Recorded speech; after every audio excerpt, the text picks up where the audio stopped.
যা গরম পড়েছে, ফ্রিজ খুলে দেখি শেষের দিকে কটা কাতলা মাছ পড়ে আছে। তাই ভাবলাম এই গরমের দুপুরে কাতলা মাছের হালকা কিছু একটা রান্না করি। বানিয়ে ফেললাম কাতলা পোস্ত। আমি এখানে 4 পিস কাতলা মাছ নিয়েছি। মাছগুলো ভালো করে নুন হলুদ দিয়ে কিছুক্ষণের জন্য মাখিয়ে রেখে দিয়েছিলাম। তারপরে সর্ষের তেলে আমি এক এক করে একটুখানি কড়া করে মাছগুলোকে ভেজে নিয়েছি। এবারে ওই তেলের মধ্যে লম্বা লম্বা করে কেটে রাখা আলুগুলোকে ভেজে নিতে হবে। যে একটু লালচে হয়ে আসবে আমি এই আলুগুলোকে তুলে নেব।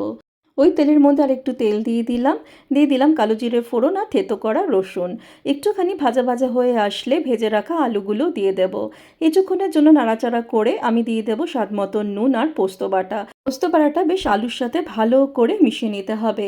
এবারে এখানে দিয়ে দেব টমেটো পেস্ট। আমি এখানে 2টো টমেটো নিয়েছি, মিক্সিতে পেস্ট করে এখানে আমি অ্যাড করে দিলাম। একটু কষিয়ে নিতে হবে। কষিয়ে নেওয়ার পরে দিয়ে দেব কিছুটা জল আর কটা চেরা কাঁচা লঙ্কা। জলটা দেওয়ার পরে যে একটুখানি ফুটে আসবে ভেজে রাখা কাতলা মাছগুলোও দিয়ে দেব। এবারে মাছগুলোকে ঝোলের সাথে একটু উল্টে পাল্টে নেব। একদম শেষে কিছুটা কাঁচা সর্ষের তেল উপর থেকে আমি ছড়িয়ে দিলাম।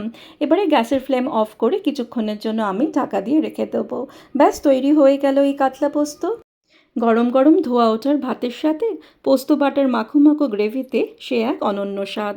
কেমন লাগলো নিশ্চয়ই জানিও। আবার আসবো একটা ভিডিও নিয়ে। আজ আসি।